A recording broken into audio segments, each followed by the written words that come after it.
nè con nó bài con bài yên mà con em dùng đây rồi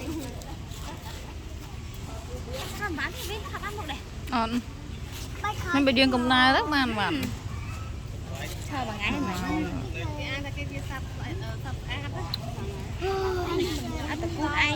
ủa mình đại thanh cút đi lỡ thọt cút đi ôi cút nó thay cái mơ tê mơ hao vậy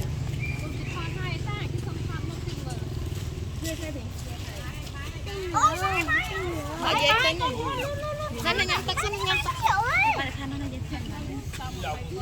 bài một bài ta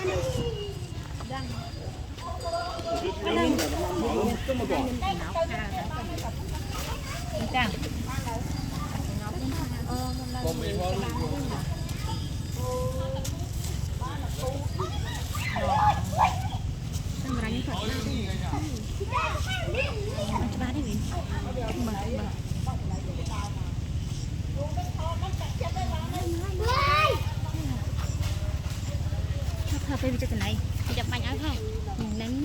nghe nói nè kho nó dăm má kho nó chuông lại ai vậy ta bò ướp đi